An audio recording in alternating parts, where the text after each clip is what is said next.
I'll tell you कि packaging of DNA helix को कैसे लर्न करना है या कैसे रटना है या कैसे रोट करना है सिंपलेस्ट वे में। सबसे पहले आपको देखना है डीएनए का 5.8 डायग्राम, जिसे हम बोल रहे हैं न्यूक्लियोसोम। सबसे पहले तो आपको डायग्राम को लर्न कर लेना है। बोर्ड में कुछ भी आएगा, अगर न्यूक्लियोसोम से पहले आप डायग्राम बना दो, ठीक है। डायग्राम में देखो क्या है, ग्रीन कलर की बॉल है, इस पूरी बॉल का नाम है हिस्टोन। इस पूरी बॉल का नाम है हिस्टोन। ये बॉल 8 मॉलिक्यूल से बनाकर बनी है।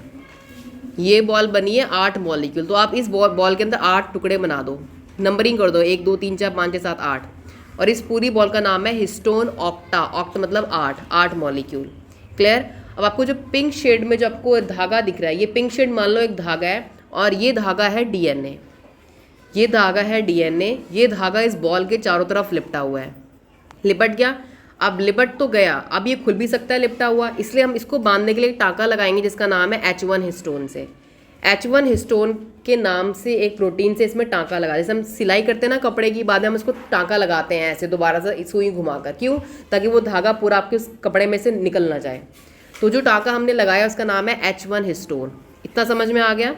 जो नीचे लिखा है कोर ऑफ हिस्टोन, मतलब ये हिस्टोन का पूरा स्ट्रक्चर है। कोर मतलब हिस्टोन का पूरा स्ट्रक्चर है, जो कि 8 मॉलिक्यूल से बना है, और जो देखने में एक बड़ी हरे रंग की बॉल दिख रही है।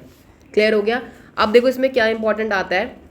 सपोज ऐसी बॉल हमारे न्यूक्लियस के अंदर बहुत है, और हमारा डीएनए 2 मीटर लंबा है। तो अगर मैं क्या करूं, अगर मैं इस धागे, अपने डीएनए के जो धागे हैं लंबे लंबे, उनको अगर मैं बॉल में लपेटना शुरू करूं ऐसे ऐसे ऐसे, तो बॉल में जब धागे लिपटेंगे तो धागा छोटा हो जाएगा।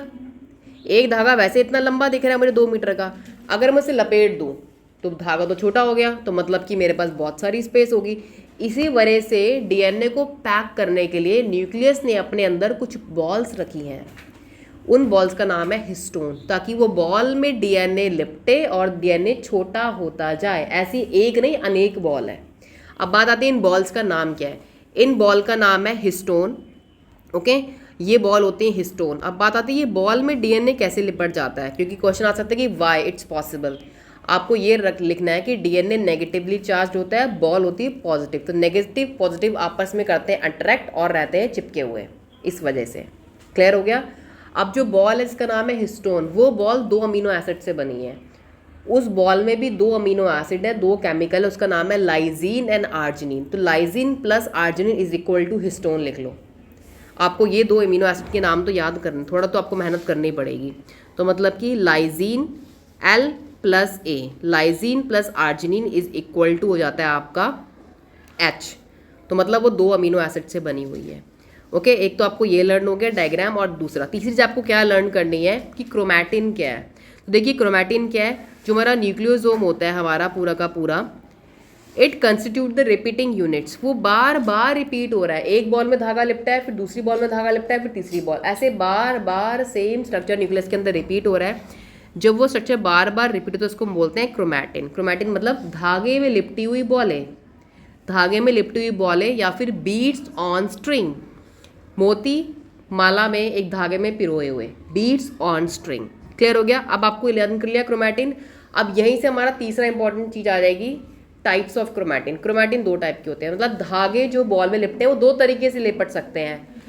लूज भी लिपट सकते हैं और टाइटली गांठी बांध बांध के भी लिपट सकते हैं। जो लूज लिपटे हैं उनको हम बोल देंगे हिट्रोक्रोमैटिन, और जो लूज लिपटे हैं यूक्रोमैटिन, और जो टाइट लिपटे हैं उसे बोल देंगे हिट्रोक्रोमैटिन।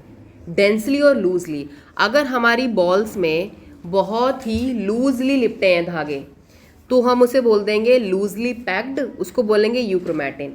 और जब हम उसको स्टेन करेंगे ना डाई डाल के, तो वो वाले कलर के धागे में बहुत लाइट रंग देंगे, स्टेन लाइट, हल्का हल्का फीका रहेंगे वो। और अगर हमारे वो धागे जो बहुत टाइट से बॉल में लिपटे हैं, जिन्हें निकालना बहुत मुश्किल है, उसको बोलेंगे हिट्रोक्रोमैटिन। क्रोमैटिन के टाइप तो धागे में कैसी बॉल लिपटी, 2 तरीके से लिपटी है, हिट्रो और यू। ठीक है। अब बात आती है कि इन दोनों में से कौन सा मोस्ट एक्टिव मटेरियल रहेगा हमारे ट्रांसक्रिप्शन में। ट्रांसक्रिप्शन मतलब होता है डीएनए से आरएनए का बनना। तो मैं ये कहूँगी कि जो हमारी बॉल में धागे आराम से लिपटे हैं, उन धागों को खोलकर आराम से हम आराम से एमआरएनए बना सकते हैं। आराम से एमआरएनए बना लेंगे तो एमआरएनए जो हल्के हल्के हमारे जो लूजली पैक्ड डीएनए वो आराम से खुल के एमआरएनए बना देंगे। तो मतलब यूक्रोमैटिन हमारा ज़्यादा एक्टिव होगा ट्रांसक्रिप्शन की प्रोसेस में। बट हेट्रोक्रोमैटिन के धागे बहुत ज़्यादा डेंसली टाइट और बहुत टाइट से कॉम्प्लेक्स में पैक्ड हैं, उनको खोलने के लिए बहुत ज़्यादा मेहनत करनी पड़ेगी, इसलिए वो हमारा हो जाएगा लेस एक्टिव। तो हेट्रोक्रोमैटिन इज इनएक्टिव, वो हमारा इनएक्टिव मटेरियल है, इनएक्टिव क्रोमैटिन मटेरियल है। क्लियर हो गया?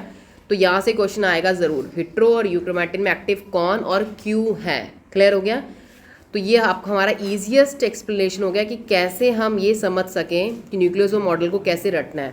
जितने मैंने आपको पॉइंट्स बताए, अगर आपने ये रट लिए तो आपके इस पोर्शन में फुल मार्क्स, आपको आराम से यहाँ मार्क्स गेन हो जाएंगे। कन्फ्यूज़न का कोई पार्ट नहीं है, यहाँ पे मैंने ईजिएस्ट वे में एक्सप्लेन कर दिया। एक बार आप रिवाइज करेंगे और डायग्राम को तो रट लो पूरा। बॉल में डीएनए को लपेटना है, वहाँ से एक ताका लगा देना है किसका, H1 हिस्टोन का, क्योंकि एग्जाम में डायग्राम आ जाएगा, बोलेंगे लेबल करो। भाई कैसे लेबल करोगे? तो डायग्राम को रटना इज मैंडेटरी। ओके।